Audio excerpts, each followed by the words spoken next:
శ్రీమాత్రే నమః. సద్గురు జ్యోతిష్యాలయం వారి యొక్క విశ్వావసునామ సంవత్సర 2025 మార్చి 29 నుండి మొదలు పెడితే మళ్ళీ 2026 మార్చి 28 వరకు వచ్చే ఈ తెలుగు నూతన సంవత్సరంలో వచ్చినటువంటి సంవత్సర రాశి ఫలితాలని మనం ఇప్పుడు తెలుసుకోబోతున్నాం. తులారాశి వారికి చిత్తా నక్షత్రం 3-4 పాదములు, స్వాతి నక్షత్రం మరియు విశాఖ నక్షత్రం 1, 2, 3 పాదాలకు జన్మించిన మీరు తులారాశి వారిగా పరిగణించబడుతున్నారు. ఈ యొక్క విశ్వావసునామ సంవత్సరం మీకు ఎలా ఉండబోతుందంటే గెట్ రెడీ, పట్టిందల్లా బంగారం. తులారాశి మిత్రులారా, గత 3 సంవత్సరాలుగా మీరు పడుతున్నటువంటి కష్టానికి వచ్చేసింది, ఆసనమైంది, శుభకార్యం ఆసనమైంది. Get ready. ఆరోగ్యంగా, ఐశ్వర్యంగా, ఆనందంగా, మీ కీర్తి భంగం జరిగిన చోటే మీ కీర్తి ప్రతిష్టలు పెరిగే అవకాశం మెండుగా ఉంటుంది. భూమి ద్వారా లాభాలు సంపాదిస్తారు, రియల్ ఎస్టేట్ ద్వారా లాభాలు సంపాదిస్తారు.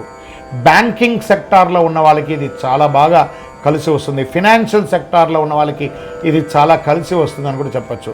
మొన్న నాకు ఒకళ్ళు మెయిల్ పెట్టారు ఈ తులారాశి నుంచి, గురుగారు మా గురించి చెప్పరా అండి, కొన్ని వేల మంది మేము డ్రైవర్స్ ఉన్నామండి, మేము వాహన చాలకులు. ఇప్పుడు డ్రైవర్ అంటే కార్ డ్రైవర్గా ఉండొచ్చు, బస్ డ్రైవర్గా ఉండొచ్చు, లారీ డ్రైవర్గా ఉండొచ్చు, ఏ రకమైనటువంటి ఆఖరికి విమానం నడిపే వాళ్ళు కూడా వాస్తవానికి నడిపేవారు అని చెప్పచ్చు.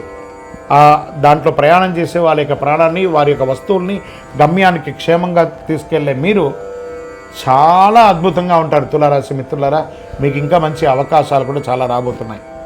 డాక్టర్స్కి ఇంకా మంచి అవకాశాలు, రీసెర్చ్ సైంటిస్ట్ వాళ్ళకి ఈ సంవత్సరం చాలా అద్భుతంగా ఉంటుందని చెప్పచ్చు.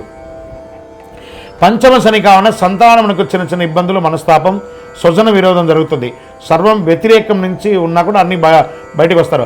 ఆస్తి కోల్పోయినప్పుడు దాన్ని తిరిగి తెచ్చుకునే అవకాశాలు కనబడుతున్నాయి. తరచుగా ఏదో ఒక సమస్య చిన్నగా ఉన్నా అవన్నీ కూడా అధిగమిస్తారు. మర్యాద భంగం జరిగిన చోటే మర్యాద పొందుతారు. తలచిన కార్యం చాలా వరకు నెరవేరుతాయి. శుభకార్యానుకూలత ఎంతో ఉంటుంది. సుఖధన ప్రాప్తి కోసం ఇష్టబంధు సమాగమనం కలుగుతుంది. గృహ నిర్మాణం ప్రయత్నములు కలిసి వస్తాయి. చైత్ర వైశాఖములందు అష్టమరాహు వలన అకారణ కలహములు, అపనిందలు కలిగే అవకాశాలు ఉన్నాయి. పిమ్మట భాగ్య గురువు అయినందులో చాలా వరకు పరిస్థితులు అనుకూలిస్తుంది. గురు భగవానుడు యోగంగా ఉన్నాడు.